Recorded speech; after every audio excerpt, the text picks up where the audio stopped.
بسم اللہ الرحمن الرحیم۔ پرانے زمانے کی بات ہے جب نہ شہروں کی بھیڑ تھی نہ گاڑیوں کا شور، جب زندگی کی رفتار آہستہ تھی مگر دل اتنے ہی کشادہ تھے۔ انہی دنوں میں ایک چھوٹا سا گاؤں تھا جو جنگل اور پہاڑوں کے بیچ ایسے چھپا ہوا تھا جیسے کوئی راز اپنی حفاظت میں لیا ہو۔ اس گاؤں کے لوگ غریب ضرور تھے مگر دل کے امیر تھے۔ انہی لوگوں میں ایک آدمی بھی رہتا تھا، یوسف، جسے پورا گاؤں لکڑہارا کہہ کر پکارتا تھا۔ وہ ہر صبح سورج نکلنے سے پہلے اپنے کندھے پر کلہاڑی رکھ کر جنگل کا رخ کرتا، شام تک لکڑیاں کاٹ کر واپس آتا اور بازار میں بیچ کر اپنے بچوں کا پیٹ پالتا۔ یوسف کے گھر میں اس کی بیوی فاطمہ اور دو چھوٹے بچے احمد اور مریم رہتے تھے۔ گھر میں کھانے کو اکثر کچھ نہ ہوتا۔ فاطمہ کو کبھی کبھی یہ فکر گھیر لیتی کہ آج بچوں کو کیا کھلائیں، مگر یوسف ہمیشہ کہتا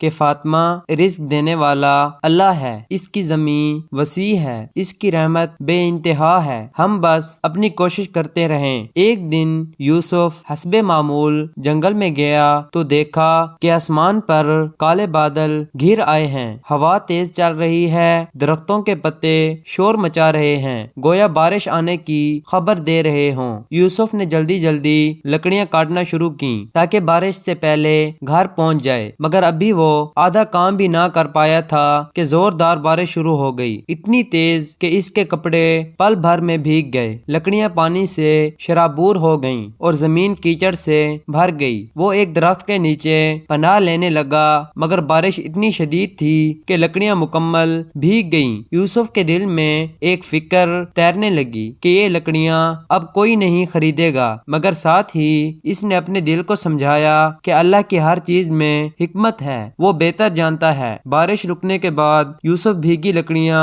اٹھا کر بازار پہنچا، مگر بازار والوں نے منہ بنا لیا۔ کوئی کہتا یہ لکڑیاں نہیں جلیں گی، کوئی کہتا یہ بیکار ہیں۔ سارا دن گزر گیا مگر ایک لکڑی بھی نہ بکی۔ شام کو اس نے گھر جانے کا ارادہ کیا، ابھی سامان سمیٹ ہی رہا تھا کہ ایک بوڑھا آدمی اس کے پاس آیا۔ لباس اس کا صاف ستھرا تھا جیسے کوئی دور دراز شہر سے آیا ہو۔ اس نے پوچھا لکڑیاں بھیگی کیوں ہیں؟ یوسف نے سارا واقعہ کہہ سنایا تو بوڑھا ہنس پڑا اور کہنے لگا کہ یہ تو تمہارے لیے خوشخبری ہے، میں ایک حکیم ہوں، مجھے ایسی لکڑیاں چاہیے جو بارش میں بھیگی ہوں، ان میں ایک خاص تاثیر ہوتی ہے، ان سے میں ایک خاص دوا بناتا ہوں۔ اس نے یوسف کی تمام لکڑیاں دگنی قیمت پر خرید لیں۔ یوسف حیران بھی ہوا اور خوش بھی کہ اللہ نے اس کی مشکل آسان کر دی۔ وہ گھر پہنچا تو بچے بھوک سے پریشان تھے، مگر جیسے ہی یوسف نے پیسے نکالے سب کے چہرے خوشی سے کھل اٹھے۔ اگلے دن جب وہ جنگل جانے لگا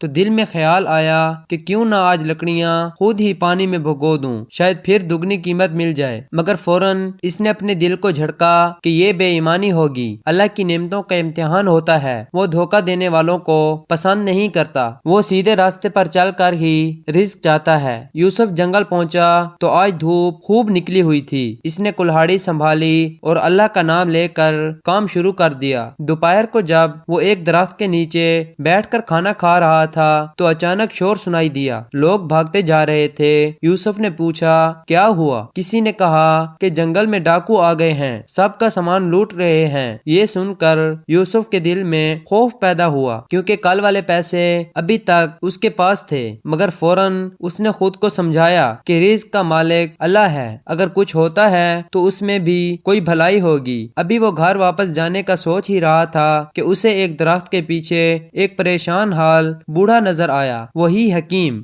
جو لکڑیاں خرید کر گیا تھا، ڈرا ہوا بیٹھا تھا۔ اس نے بتایا کہ ڈاکو اس کا سارا سامان لوٹ کر چلے گئے ہیں، اب شہر جانے سے ڈر لگ رہا ہے۔ یوسف نے کہا آپ فکر نہ کریں، میں آپ کو محفوظ راستے سے شہر پہنچا دوں گا۔ یوسف نے بغیر لالچ کے صرف انسانیت کے لیے اس کی مدد کی۔ حکیم اس کے اخلاق اور خلوص سے بہت متاثر ہوا۔ شہر پہنچنے پر اس نے یوسف کو ایک چھوٹا سا تھیلا دیا اور کہا کہ اس میں جادوئی بیج ہیں، ان سے تمہاری قسمت بدل جائے گی۔ یوسف گھر پہنچا تو اس کے پاس بیج تھے مگر کمائی کچھ نہ تھی۔ فاطمہ کو ساری بات بتائی تو وہ کہنے لگی کہ تم نے ٹھیک کیا، اللہ ہمیں کہیں اور سے رزق دے دے گا۔ اگلے دن یوسف نے گھر کے پیچھے بیج بوئے۔ شام کو جب وہ جنگل سے واپس آیا تو حیران رہ گیا، بیج ایک ہی دن میں اگ آئے تھے۔ اگلے دن وہ اور بڑے ہوئے، تیسرے دن پھول آئے، پھر پھل۔ وہ پھل سنہری رنگ کے تھے۔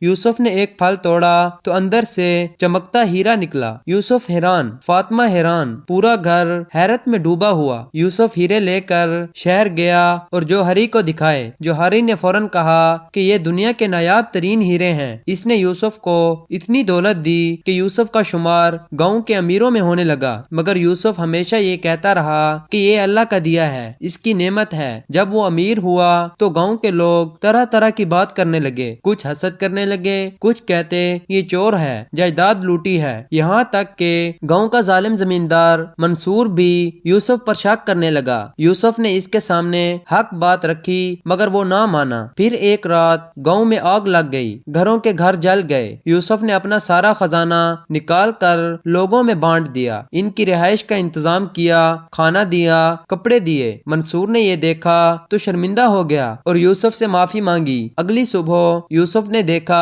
کہ اس کے بیجوں والے پودے سوکھ چکے ہیں، نہ پھل نہ ہیرے، سب ختم۔ مگر یوسف نے مسکرا کر کہا کہ اللہ نے یہ رزق اس لیے دیا تھا کہ میں لوگوں کی مدد کر سکوں، اب مدد ہو گئی تو نعمت بھی ختم ہو گئی۔ وہ پھر سے غریب بن گیا مگر گاؤں میں سب سے زیادہ عزت والا بن چکا تھا۔ پھر کئی مہینے گزر گئے، یوسف اپنی پرانی زندگی میں لوٹ آیا، لکڑیاں کاٹنے لگا۔ ایک دن وہ جنگل سے واپس آ رہا تھا کہ اس نے ایک کنویں سے آواز سنی، ایک نوجوان کنویں میں گرا ہوا تھا۔ یوسف نے بغیر سوچے سمجھے کنویں میں چھلانگ لگائی اور اس نوجوان کی جان بچائی، اسے گھر لے گیا، کئی دن اس کی خدمت کی۔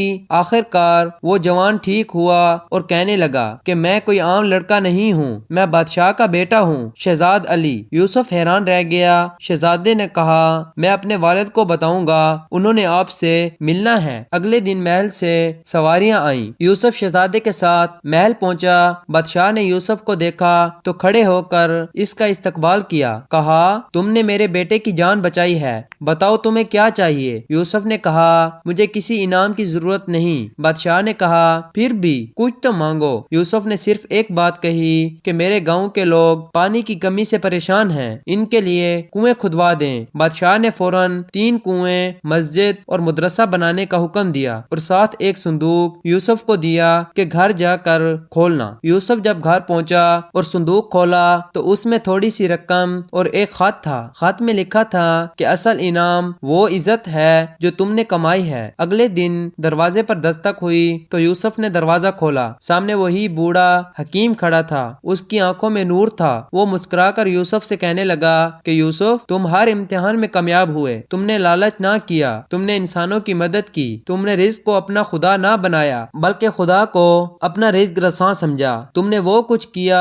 جو بہت کم لوگ کرتے ہیں۔ میں دراصل کوئی عام حکیم نہیں ہوں، میں اللہ کا ایک بندہ ہوں جسے تمہارے امتحان کے لیے بھیجا گیا تھا۔ وہ کہنے لگا کہ جادوئی بیج دراصل بیج نہیں تھے، تمہاری نیت کی آزمائش تھے، تم نے دولت آنے کے بعد غرور نہیں کیا، اس لیے تم نے وہ عزت حاصل کی جو بادشاہوں کو بھی نصیب نہیں ہوتی۔ یوسف کی آنکھوں سے آنسو بہہ نکلے، وہ سجدے میں گر گیا۔ اس نے کہا کہ میں تو ایک معمولی انسان ہوں، اللہ نے مجھے بہت عزت دی۔ حکیم مسکرا کر چلا گیا اور یوسف ہمیشہ کے لیے مثال بن گیا، گاؤں کا سب سے نیک، سب سے عزت دار، سب سے سخی انسان، اور لوگ آج بھی اس کا نام احترام سے لیتے ہیں کہ وہ یوسف جو غریب تھا مگر اللہ نے اسے انسانیت کی دولت سے مالا مال کر دیا۔